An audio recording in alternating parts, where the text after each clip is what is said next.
அன்பார்ந்த சோதரி, divine shalom ஊழியங்கள் மூலம் உங்களுக்கு தேவை ஆசீர்வாதத்தையும் வாழ்த்துதலையும் நாங்கள் தெரிவித்துக் கொள்கின்றோம். அன்பானவர்களே, உங்களது ஜெப தேவைகளுக்கும் ஆலோசனைகளுக்கும் உங்களுடன் தொடர்பு கொள்ள முடியும். முன்கூட்டிய காலங்களை ஒதுக்கி நீங்கள் உங்களுடன் ஜெபிக்கவும் ஆலோசனைகளை பெற முடியும். இலவசமாக தேவ பணியில் நாங்கள் ஆண்டவரின் நாமத்தின் மகிமைக்காக சேவை செய்ய காத்திருக்கின்றோம்.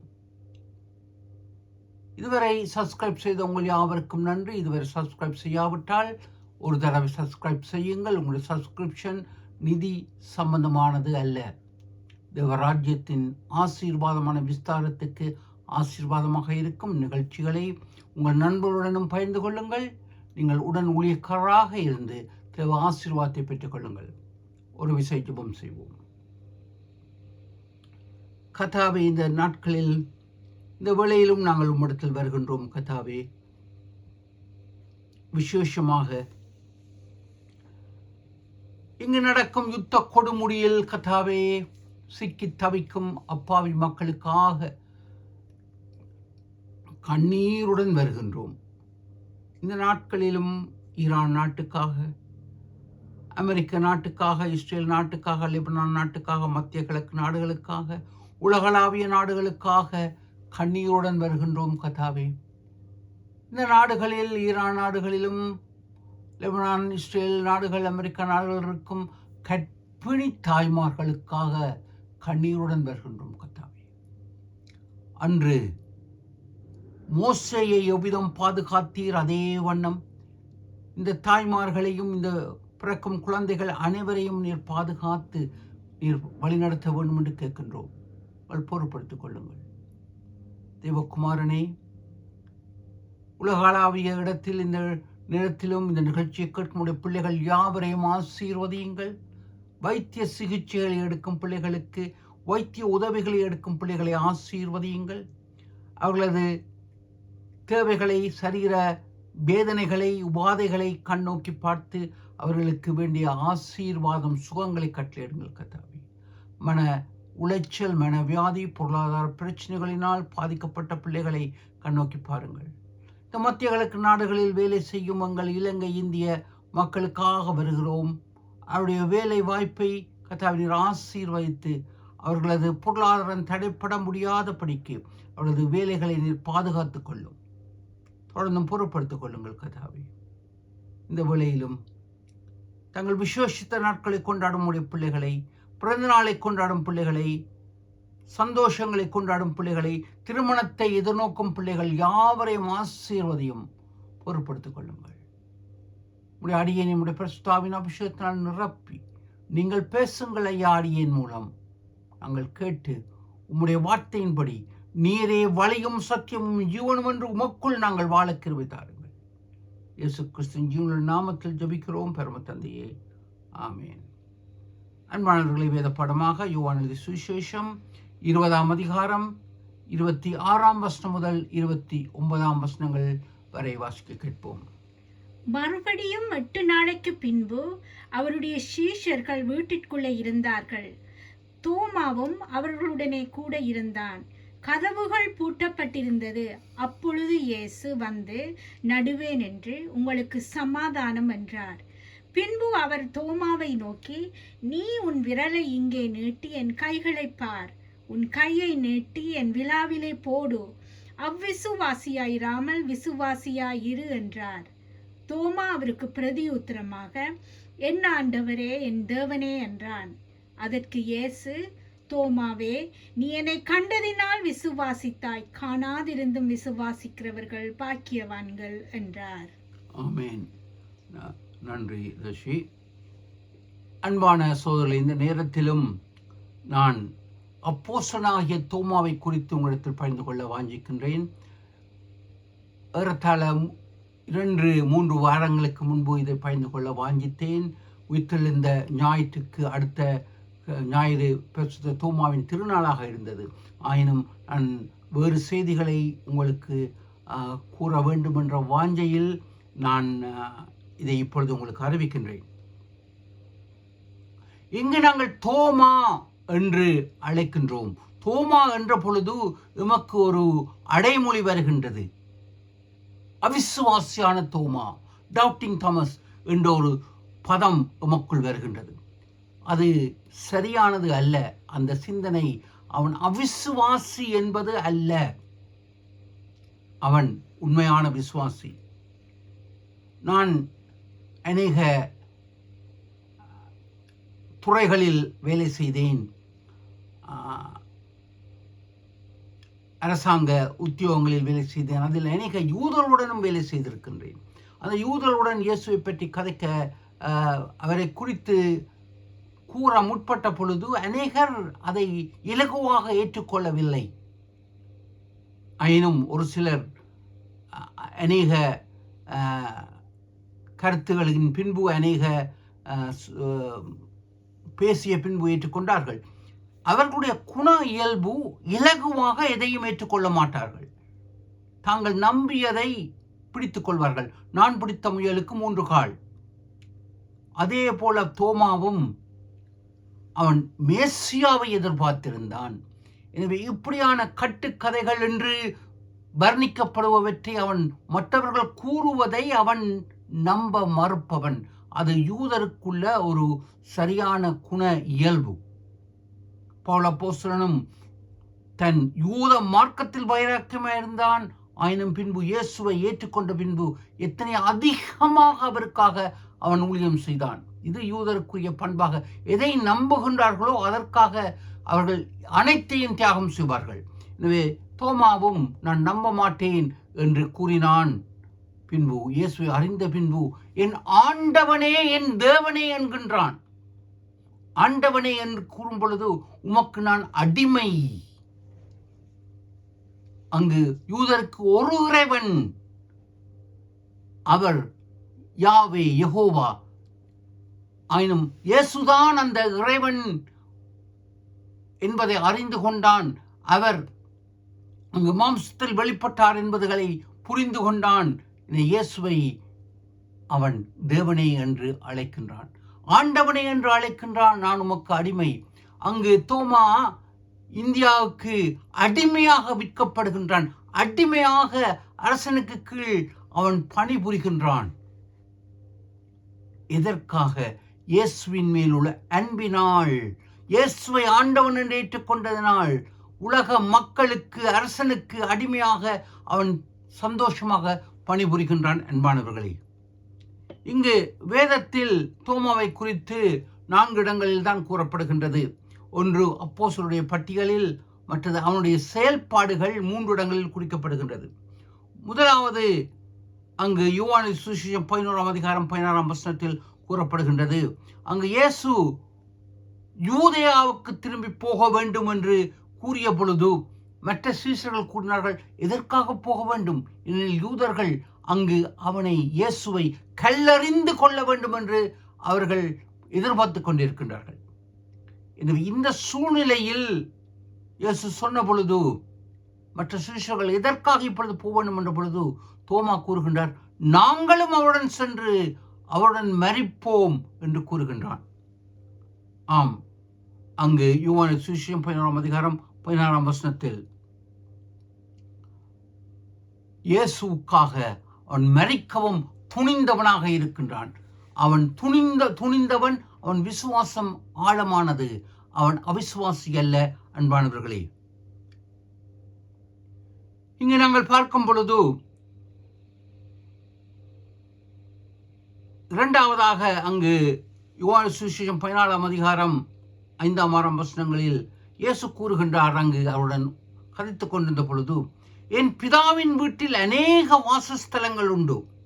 இல்லாவிட்டால் உங்களுக்கு நான் சொல்லுவேன். நான் முன்னே சென்று உங்களுக்காக அவைகளை ஆயத்தம் பண்ணுவேன். நான் எங்கே இருக்கின்றேனோ அங்கே நீங்களும் இருப்பீர்கள். பரலோகத்தை குறிக்கின்றது. இந்த வாக்குத்தத்தம் உங்களுக்கும் எனக்கும் பொருந்துகின்றது. அன்பானவர்களே, இயேசு கிறிஸ்துவின் உயிர்த்தெழுந்ததனால் இன்று நானும் நீங்களும் பரலோக வாசிகள். இந்த உலகத்தில் நாங்கள் பரதேசிகள், நிரந்தரமற்றவர்கள். அதை சென்ற வாரம் மூலத்தில் பகிர்ந்து கொண்டேன். எனவே நிரந்தர வசிப்பிடம் பரலோகம். இது ஆண்டவர் இயேசு நமக்கு தந்த வாக்குத்தத்தமாக இருக்கின்றது. அன்பானவர்களே, அதை தோமாவுக்கு கூறிய பொழுது தோமா கூறுகின்றார், நீங்கள் பரலோகம் செல்கின்றீர்கள், நாங்களும் உம்முடன் வரப்போகின்றோம் என்று கூறுகின்றீர்கள். நீர் பரலோகம் என்று சொல்லவில்லை, நான் செல்லும் இடம் என்று இயேசு கூறுகின்றார். நீங்கள் செல்லும் இடத்தை நாங்கள் அறியவில்லை, செல்லும் வழியை எப்படி அறிவோம்? செல்லும் இடத்தை அறியவில்லை. இயேசுவை மேசியா என்பதை தோமா இன்னும் முழுவதுமாக அவன் புரியவில்லை. தோமாவுக்கும் மற்ற 12 சீஷர்களுக்கும் 11 சீஷர்களுக்கும். எனவே அவன் கூறுகின்றான், தோமா, நீங்கள் செல்லும் இடம் உமக்கு தெரியாது, வழியை எப்படி தெரியும் என்று சொல்வதற்கு இயேசு கூறுகின்றார், நீர் போகிற இடத்தை நாங்கள் அறியோம், வழியை நாங்கள் எப்படி அறிவோம் என்றான். அதற்கு இயேசு, நானே வழியும் சத்தியமும் ஜீவனுமாயிருக்கின்றேன், என்னாலே அல்லாமல் ஒருவனும் பிதாவினிடத்தில் வரான். அன்பான சகோதரர்களே, இயேசு கூறுகின்றார், நானே, நானும் என்று கூறவில்லை, நானே, ஐ ஆம், நானே வழியும் சத்தியமும் ஜீவனும் என்று கூறுகின்றார். அன்பானவர்களை, உங்களிடத்தில் தாழ்மையான ஒரு வேண்டுகோளை நான் விடுகின்றேன். இந்த தற்காலத்தில் அநேக திரிவு கொள்கைகள் இருக்கின்றன. அநேக கிறிஸ்தவம் என்ற பேரில் அங்கு பிரசங்கம் பண்ணப்படுகின்றது. செழிப்பின் நிறையல், நீங்கள் பணங்களை வாரி கொடுத்தால் நீங்கள் செல்வ சீமானாக வருவீர்கள். ஆண்டவர் இயேசு வியாபாரி அல்ல, பணத்தை கொடுத்தால் வட்டிக்கு தருபவர் அல்ல. இப்படியான செல்வ செழிப்பின் இறையல், ப்ராஸ்பெரிட்டி தியாலஜி, கிறிஸ்தவத்துக்குள்ளே அநேக முரணான போதனைகள் இருக்கின்றன. கிறிஸ்துவை மறுதலித்து கிறிஸ்துவை சாதாரண ஒரு தீர்க்கதரிசி என்று கூறி அவரை இழிவுபடுத்தும் அநேக செயல்கள் இருக்கின்றன. ஏனைய தத்துவ ஞானங்கள் இருக்கின்றன. இவையெல்லாம் கூறுகின்றன, அநேக வழிகள் இருக்கின்றன, ஆனால் இத்தனை வழிகளும் ஒரு பரலோகத்துக்குத்தான் கொண்டு செல்லும். இருப்பவர் ஒரே இறைவன். அந்த ஒரு இறைவனிடத்தில் நாங்கள் வழிகளை கொண்டு செல்ல முடியும். அநேக வழிகளின் மூலம் சென்றாலும் ஒன்றே தேவன், ஒருவனே குலம். அந்த ஒரு தெய்வம், இந்த ஒரே வழி ஆண்டவர் இயேசு கிறிஸ்துவின் வழி. ஆரம்பத்தில் கிறிஸ்துவுக்கு கொடுக்கப்பட்ட பேர் பலியின் பிள்ளைகள். அந்த சரியான பாதையில் இன்று நானும் நீங்களும் சென்று கொண்டிருக்கின்றோமா, அல்லது பிழையான பாதையில் சென்று கொண்டிருக்கின்றோமா? இது மனிதர்களின் தத்துவ ஞானங்களினால் கூறப்படுகின்றன. சற்று ஜாக்கிரதையாக இருக்க அழைக்கப்படுகின்றோம். இன்று நான் என்னுடைய தாழ்மையாக உங்களிடத்தில் கூறுகின்றேன், நான் டாக்டர் பட்டம் இந்து சமயத்திலும் மற்ற ஏனைய மேஜர் ரிலிஜனிலும் நான் எடுத்திருக்கின்றேன், படித்திருக்கின்றேன். அதை குறித்த அறிவை இறைவன் கிருபையாக இந்த முட்டாள் எனக்கு தந்திருக்கின்றார். இவை, இந்த மதங்கள், இந்த தத்துவ ஞானங்கள் அனைத்தும் கூறுகின்ற சத்தியம் இயேசுதான் இரட்சகர் என்பதை சுட்டிக்காட்டி கூறுகின்றது. இயேசுதான் இரட்சகர். அன்பான சகோதரர்களே, தயவாக வேதத்தை வாசியுங்கள். என் மற்ற அன்பு சகோதரர்களே, இதர சகோதரர்களே, உங்கள் புனித ஏடுகளை படியுங்கள். இருக்கு வேதம் 10ஆம் கண்டத்தில் கூறப்படும் என்ன இருக்கின்றது? இயேசுவைத்தான் அங்கு சுட்டி விளக்குகின்றன. இங்கு தோமா பற்றி பார்க்கின்றோம். தோமா இந்தியாவுக்கு சென்றார். அங்கு அவர் வாழ்ந்த தெருவுக்கு அடுத்த தெருவில் தான் திருவள்ளுவர் வாழ்ந்தார். திருவள்ளுவர் உடைய திருக்குறள் அனைத்தும் இயேசுவைத்தான் கூறுகின்றது. அங்கு அத்தனையும் 269ஆம் குறள், கூற்றலும் குதித்தலும் ஆற்றலும் நோம்பத்தகும். என்ன? மரணத்தில் குதித்து அதில் வெற்றி பெற்று எழும்பியவரை நமஸ்கரியுங்கள். அத்தனை குறள்களும், நான் எல்லாவற்றையும் கூறவில்லை, இயேசுதான் இறைவன் என்பதை திருவள்ளுவர் கூறுகின்றார். அந்த திருவள்ளுவர் தோமாவினிடத்தில் சத்தியத்தை, வழியை கற்றுக்கொண்டவர். அன்பானவர்களே, சற்று நாங்கள் ஆழமாக ஆண்டவருக்குள் மற்றைய தத்துவ ஞானங்களை விட்டு ஞானத்துடன் சரியான பாதையில் செல்ல நாங்கள் அழைக்கப்படுகின்றோம். மற்றைய மதங்களின் மேல் எனக்கு இருக்கும் மரியாதை நிமித்தம் நான் கூறுகின்றேன். அதை மதிக்கின்றேன், அதனால் தான் அவற்றை கற்றேன். அதில் இருக்கும் மரியாதைக்குடன் கூறுகின்றேன். நாங்கள் ஏனைய மதங்களில் இருக்கும் சத்தியத்தை யார் மெய் இறைவன் என்பதை பார்த்து அவற்றை அவர் வழியில் நடக்க நாங்கள் அழைக்கப்படுகின்றோம். அன்பானவர்களே, இங்கு மூன்றாவதாக ஆண்டவர் இயேசு தோமாவிடத்தில் பார்த்து கூறுகின்றார், உன் கையை என் காயங்களில் என் உள்ளங்கையிலும் விலாவிலும் போடு. தோமா கூறினார், நான் என் கையை அவர் ஆணி கடவப்பட்ட கைகளில் போட்டு விலாவில் கையை போட்டால் ஒழிய அவரை நம்ப மாட்டேன், அவர் உயிர்த்தெழுந்தவர் என்பதை நம்ப மாட்டேன். அதற்கு இயேசு இரண்டாம் தரம் வந்து கைகளை போடு என்ற பொழுது தோமா அவற்றை பார்த்து, என் ஆண்டவரே என் தேவனே என்று கதறுகின்றான், அர்ப்பணிக்கின்றான். என் ஆண்டவனே என்றால் நான் உமக்கு அடிமை. யூதருக்கு இருப்பது ஒரே ஒரு கடவுள், கிறிஸ்தவர்களுக்கும் இருப்பது ஒரு கடவுள்தான். அந்த யூதன் ஆண்டவனே என் தேவன் என்று அழைக்கும் பொழுது, நீர்தான் வாக்கு பண்ணப்பட்ட மேசியா, இறைவன் மனிதனாய் வந்தவர் நீர்தான் என்பதை அவன் அறிக்கையிடுகின்றான், அதை ஏற்றுக்கொள்கின்றான். அன்பானவர்களே, அந்த ஒரு வார்த்தையில் அதிக சத்தியங்கள் அடங்கி இருக்கின்றன.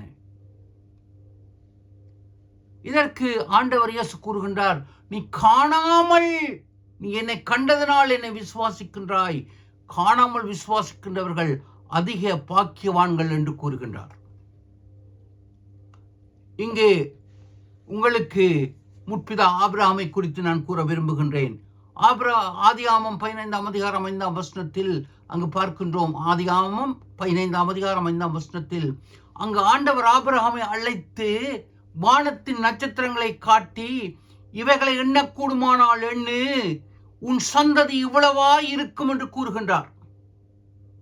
7ஆம் வசனம், ஆபிரகாம் ஆண்டவரை விசுவாசித்தான், அதை தேவன் அவனுக்கு நீதியாக எண்ணினார், அவனை நீதிமானாக கண்டார். 7ஆம் வசனம், 15ஆம் அதிகாரம் 7ஆம் வசனம். இத்துடன் நிற்கவில்லை. 17ஆம் வசனம், 15ஆம் அதிகாரம் 17ஆம் வசனம் தயவாக பாருங்கள். சூரியன் அஸ்தமித்த போது, சூரியன் இறங்கிய பொழுது, அப்படியானால் சூரியன் இறங்கிய பின்புதான் இருள் வருகின்றது, நட்சத்திரம் வருகின்றது. ஆபிரகாமுக்கு ஆண்டவர் கூறிய பொழுது வானத்தில் நட்சத்திரங்கள் இல்லை. பகலில் சூரியன் இருக்கும் பொழுது நட்சத்திரங்கள் வர முடியாது. ஆபிரகாம் தன் விசுவாச கண்ணினால் அந்த நட்சத்திரங்களை பார்க்கின்றான். அன்பானவர்களே, அவன் விசுவாச கண்ணினால் நட்சத்திரங்களை பார்க்கின்றான். இதைத்தான் எபிரேயர் ஆக்கியோன் 11ஆம் அதிகாரம், அது பவுல் அப்போஸ்தலன் என்று நம்பப்படுகின்றது. 11ஆம் அதிகாரம் 1ஆம் வசனத்தில் அங்கு கூறப்படுகின்றது, விசுவாசமானது நம்பப்படுகிறவைகளின் உறுதியும் காணப்படாதவைகளின் நிச்சயமாயிருக்கின்றது. விசுவாசமானது நம்பப்படுகிறவைகளின் உறுதியும் காணப்படாதவைகளின் நிச்சயமாயிருக்கின்றது. என் அன்பு சகோதரனே, சகோதரியே, இன்று ஆபிரகாம் விசுவாசத்தின் தந்தை என்று கூறுகின்றோம். உங்களுக்கு தெரியுமா, நீங்களும் நானும் அதே பட்டியலில் இருக்கின்றோம். ஏனெனில் இயேசு கூறுகின்றார் தோமாவுக்கு, நீ கண்டதனால் விசுவாசிக்கின்றாய், காணாமல் விசுவாசிக்கின்றவர்கள் அதிக பாக்கியவான்கள். காணாமல் விசுவாசிக்கின்றவர்கள் அதிக பாக்கியவான்கள். அந்த அடிப்படையில், அந்த தத்துவத்தில், அந்த வாக்கு தத்துவத்தில் ஆபிரகாம் காணாமல் நட்சத்திரத்தை பார்த்து விசுவாசித்தான். எபிரேயர் ஆக்கியோன் பவுல் 11ஆம் அதிகாரம் 1ஆம் வசனத்தில் கூறுகின்றார், விசுவாசமானது காணப்படாதவைகளின் நிச்சயமும் கண்டுகொள்கிறவரின் நம்பிக்கையுமாய் இருக்கின்றது. விசுவாசமானது நம்பப்படுகிறவர்களின் உறுதியும் காணப்படாதவர்களின் நிச்சயமாய் இருக்கின்றது. 11ஆம் அதிகாரம் 1ஆம் வசனம். நம்புறதை உறுதியாக பிடித்துக் கொள்கின்றோம். இன்று நீங்கள் நானும் ஆண்டவர் இயேசுவில் உறுதியாக இருக்கின்றோம். காணவில்லை இயேசுவை. தோமா கண்டார், நீங்கள் நானும் காணவில்லை. ஆபிரகாமின் அதே சத்தியத்துக்குள், ஆசீர்வாதத்துக்குள் நீங்கள் நானும் இருக்கின்றோம். உங்களுக்கு தெரியும், தோமா அன்று இப்படி கூறினார். ஆனால் தோமா ஈரானுக்கு சென்று சத்தியத்தை கூறியிருக்கின்றார். இலங்கை நாட்டுக்கு சென்று சத்தியத்தை கூறியிருக்கின்றார். இறுதியாக இந்தியாவிற்கு சென்று சத்தியத்தை கூறினார். இந்திய அரசனுக்கு அடிமையாக விற்கப்பட்டார். இயேசுவின் மேல் இருந்த அன்பின் நிமித்தம் அடிமையாக தச்சு வேலை செய்தான். அவன் ஆண்டவருக்காக இரத்த சாட்சியாய் இந்தியாவில் மரித்தான். நான் என் விடுமுறை நாட்களில் இந்தியா சென்ற பொழுது பரிசுத்த தோமாவின் மலைக்கு சென்று பார்த்தேன். தொழில்நுட்பங்கள் அனுமதித்தால் அடுத்த வாரம் அவைகளை போடுவேன். ஆம், இன்று தோமாவின் அந்த ஆசீர்வாதம் இந்தியர்களுக்கு, இலங்கையர்களுக்கு இருக்கின்றது. ஆபிரகாமின் அதே ஆசீர்வாதத்துக்கு நீங்கள் நானும் பங்குள்ளவர்களாக இருக்கின்றோம். ஆண்டவருக்குள் உறுதியாக இருப்போமா அன்பானவர்களே? சிந்திப்போம், செயல்படுவோம். தேவன் உங்களை பரிபூர்ணமாக ஆசீர்வதிப்பார். பிதா, குமாரன், பரிசுத்த ஆவியின் நாமத்தில் ஆமென்.